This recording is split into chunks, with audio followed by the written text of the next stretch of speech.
As part of the exercises about functions, we are asked here to describe the set of inputs, and then we will write the function rule, and lastly identify the set of outputs in each of these function statements. Number one, the amount of battery charge of a cellular phone is a function of the number of hours of use. Honestly, I found it, at first glance, I found it really confusing at some point. That is why we need to refer our answer. In this example, we are given this statement of that says the area of a circle is a function of its radius. The area of a circle is a function of its radius. If we translate it into a formula, or they say function rule, we know that the area is equal to pi r squared, or the area is equal to 3.14 times the radius raised to the power of 2. And so based on these two given, we know that we now know that the area is the dependent variable, or we say that's the output, because we know that when it is the element of y, then it is an output. And also we know that if it is dependent, it is y. We can say that it is dependent because we cannot find the area without knowing the radius, without knowing this variable here.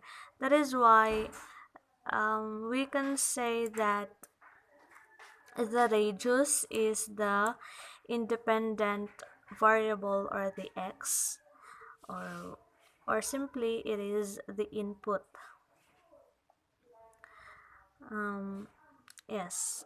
So the area, we can translate it as the area of the circle depends on its radius. Same here. It says that the amount of battery charge of a cellular phone. So this is what's this? This will be our output. Sorry.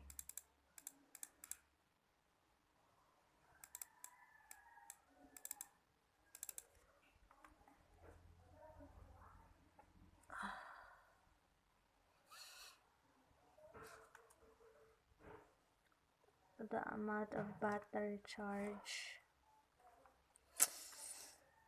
is our output, because it is the function of its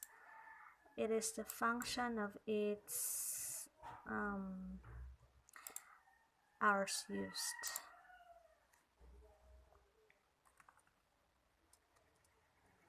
That's our input.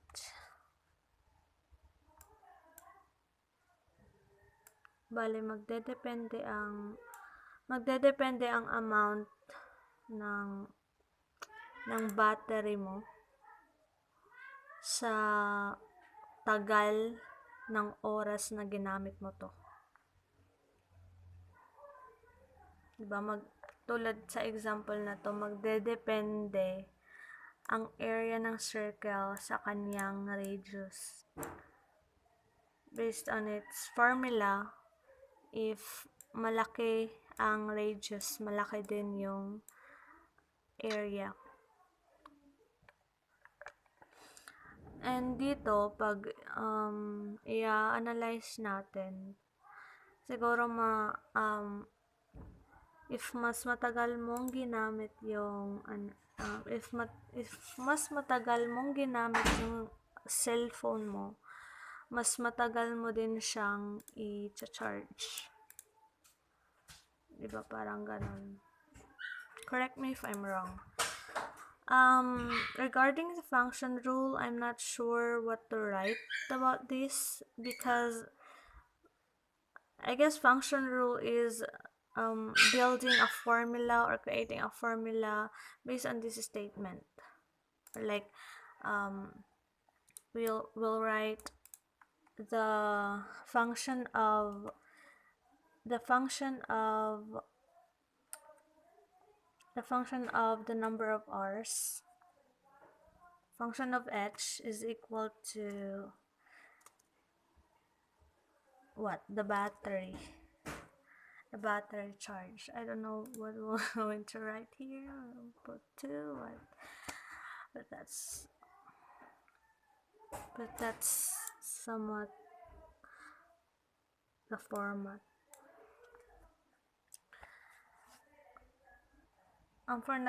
For number 2,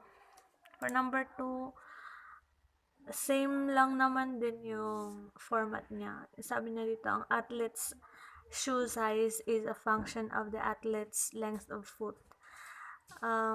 If yung input natin dito ay length ng foot mo. Of course, doon naman magdedepende kung anong bibilhin mong size ng shoes. So the shoe size is our our output. Again, if we say output, that is our y variable, and the input is our x variable. For the number 3, same format na sabi na dito, may word na is a function, right? So automatically we will write this is the output, the amount of water displaced. Yung na-displace na water, if magdedepende siya sa ilalagay mong marbles. Kung ilang marbles ang ilalagay mo. Diba? If mas maraming marbles yung ilalagay mo, mas marami din yung mababawas na tubig sa isang graduated cylinder, parang ganun. For this number 4, same lang din. The hardness of sound one hears, yun yung output natin, yung resulta, yung hardness ng sound is a function or magdedepende siya sa distance mo. If ang distance mo is like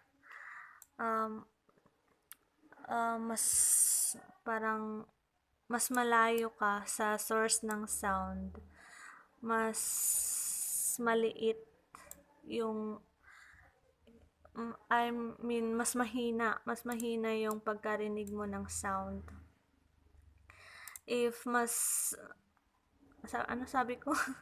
if mas malapit ka nga, mas malakas yung tunog na maririnig mo. Indirect.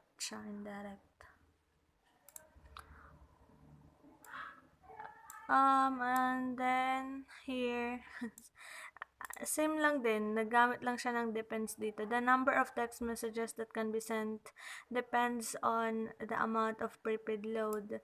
So yung pinasok natin dito or yung pinasok natin sa cellphone natin ay yung load. So kung ilan yung load mo na regular, like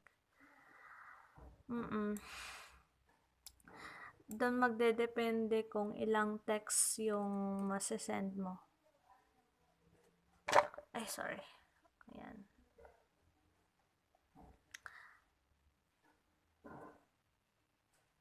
Therefore, mapapansin natin na yung other word ng is a function, ito, is a function,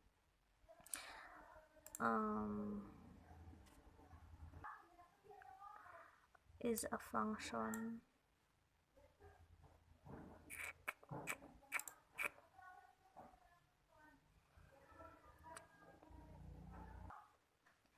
is a function. We know that when we translate is in a formula, it is the equal sign. So, function siya ng sunod na na variable. Yung last na variable. Same, yung is a function, same lang yung meaning pala sa depends. Kasi nga, again, yung output natin or the y is the dependent one. Nagde-depend siya sa input mo, sa x. And we can say that it is a function because sa bawat x, sa bawat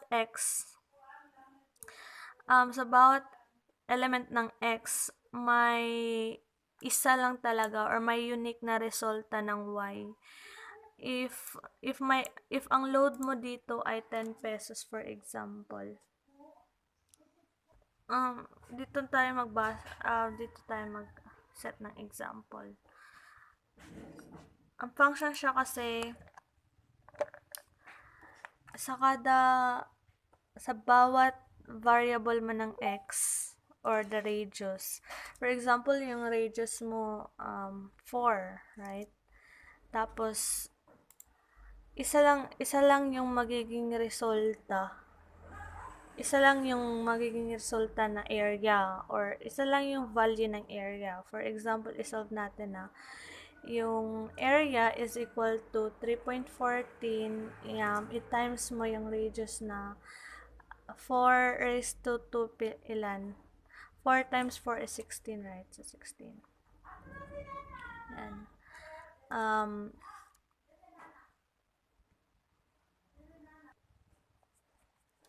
3.14 times 16 is equal to 50 point something, 0.24.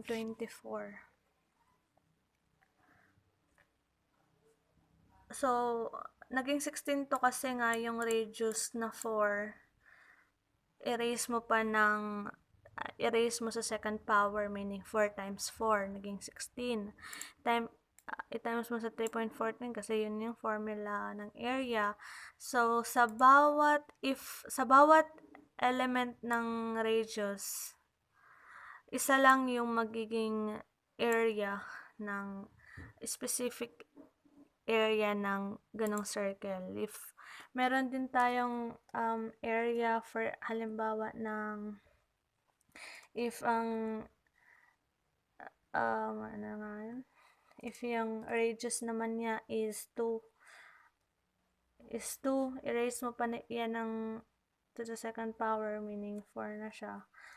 So, 3.14 times 4 is what? 12.56. Tulad nga ng sabi ko, if mas maliit yung radius, mas maliit din yung area ng circle. Mas maliit to na circle i-compare dito sa circle na to. Again, the point is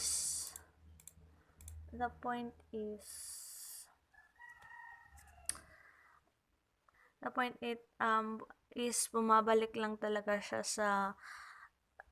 sa meaning ng function na dapat unique yung sa bawat element ng x dapat may iisa lang na value ng y. Parang yung relationship lang is 1 to many, 1 to 1